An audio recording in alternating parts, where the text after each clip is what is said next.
Doctor Strange, master of the mystic arts, mystic and the machine.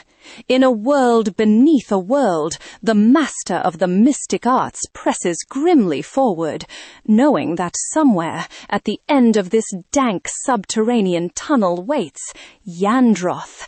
Yandroth, science lord of a vast planet, a cruel entity whose sinister brain has unlocked the secrets of the cosmos with the power of pure evil intelligence.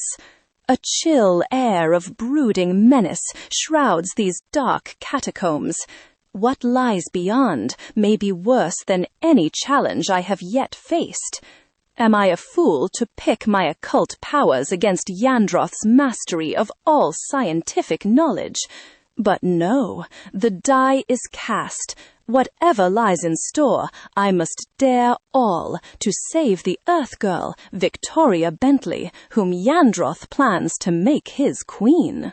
From the forbidden files of Stan Lee comes this halcyon, hallucinatory happening, tensely told by Jim Lawrence, pipe-dreamed and pictured by Dan Adkins, lettered behind locked doors by Al Kurzrock. Drive strange plunges on through the gloomy passage until the tunnel ends. I can go no further with these immense doors barring the way. They appear impregnable, like the portals of some giant vault. Surely only by magic may I hope to gain entry. Yet, to expend magic too soon could be dangerous, for I may need all the occult force I can summon when I confront Yandroth. Still, it may be wise to hurl a spell at the doors, for the mystic energy needed to blast them open may help me judge the scientific powers of my enemy. By the demons that swoop o'er the shadowy shores, let a mystical bolt pierce these barrier doors. Omnipotent Oshtur, my magic does not even mar their surface. Bolts burn brightly, fiercely swell, as I strengthen now my spell. More powerful still, by the sheer force of will. The door metal must be impervious to occult energy. What manner of being is this Yandroth to wield such power? Still, be he mortal or demon, I must face him. But I dare waste no more magical power. I shall free my astral self from my physical body and pass through in spirit form. But wait, what is this? The doors open of their own accord. Slowly the mighty portals swing apart. Within, the mage sees a vast hall, filled with weird machines and diabolic weaponry, as the voice of his unseen enemy speaks. Welcome to my supreme laboratory, Doctor Strange. Enter, if you dare. The one who calls himself Yandroth is nowhere in sight. He speaks by telecom from some remote control center. Thus he remains safe from attack, while I am exposed to his devilish devices. From his control room, a brooding figure watches on a monitor screen. What's this? Does the sight of such scientific weaponry frighten you, O master magician? Let the fool but enter, and one touch of this firing bittern will blast him to atoms. Though the unknown metal of the doors resisted my occult force, I suspect the intricate circuitry of these weapons may be far more delicate. So, by the full powers at my command, let the flames of the Fulton blast that which now threatens me. Vishanti be praised. My premonition was correct. An explosion. And the picture has vanished from my monitor screen. Has the Earthling wrecked the weapon's scanner? Impossible. I will switch to another camera, and by the 9th theorem of antimatter. Strange's magical bolts have destroyed the disintegrator itself. Clearly, this sorcerer is more potent than I had calculated. No matter, he is unprepared for attack from the rear.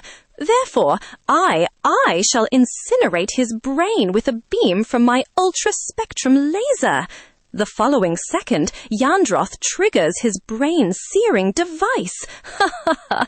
Victory is mine. The fool has absorbed the full laser discharge, and now lies dead and harmless as a speck of cosmic ash. Puny mystic, did you really hope to pit your feeble occult powers against my matchless technology? Thus, to all who dare challenge Yandroth, scientist supreme. Yet, he was trapped so easily.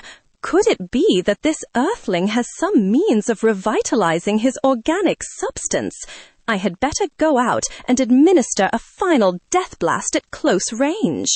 And so, Yandroth emerges from his control room and strides past the cell where he has imprisoned Victoria Bentley. Your hoped-for rescuer is dead, lovely earth creature. Soon you shall be my queen and share in my glorious conquest of planets beyond number. Never. I would kill myself rather than marry such as you. Little does the power-mad alien suspect that an unseen presence is watching his every move. My deception has worked even better than I had dared hope.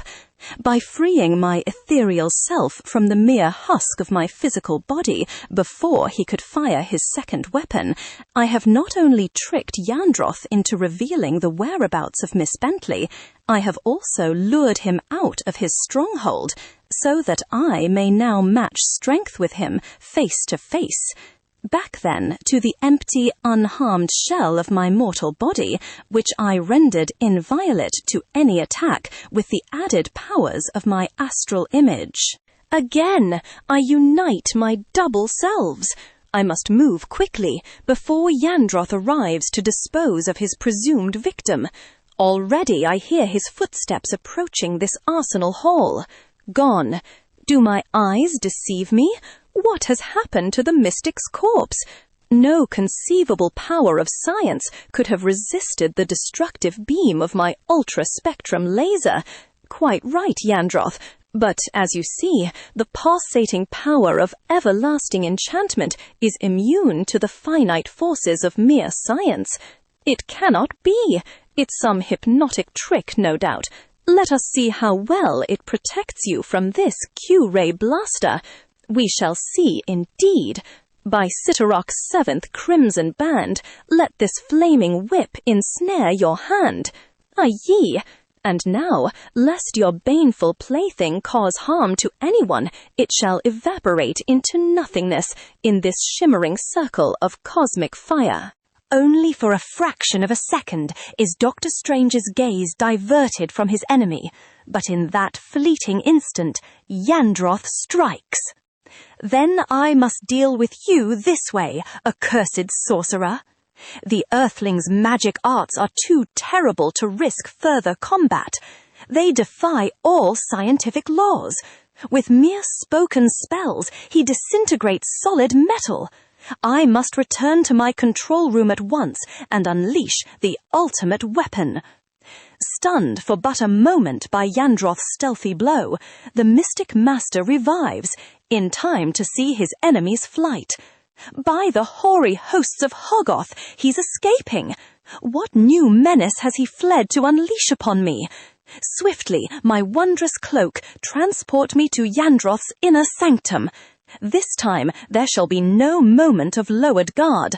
I must crush this menacing madman before he triggers some new, even more lethal weapon of destruction.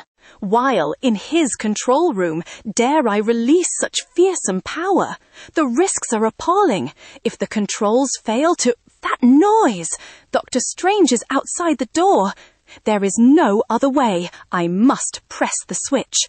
Now, Yandroth, I shall end your reign of terror.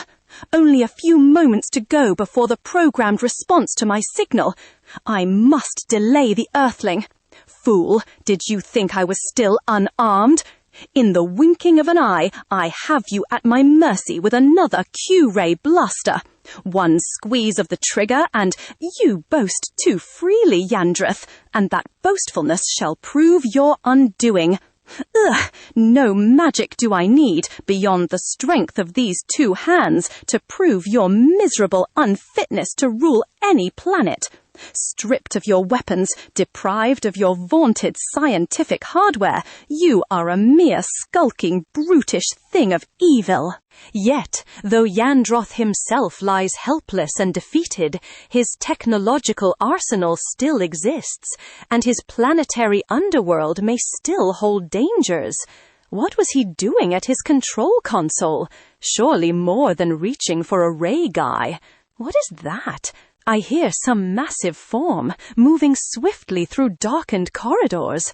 Aye, Earthling, it is your doom approaching, the menace beyond any other, the most awesome weapon of all. And an instant later, the wall is blasted inward. Shuddering shades of the Seraphim! What doomsday device, what frightful madness has the twisted brain of Yandroth created? Gaze, Earthling, upon Voltor. In his hands he wields the fateful lightning of the universe that binds or destroys all matter. His is the power to hurl stars from their paths, to shrivel vast mountains into dust, or to obliterate human life as easily as one might step on an anthill, as you now shall learn in your last fear-stricken seconds of life. Next, gripping Ish, the Ancient One lives.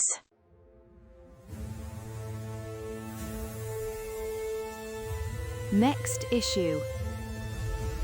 Strange Tales, number 166.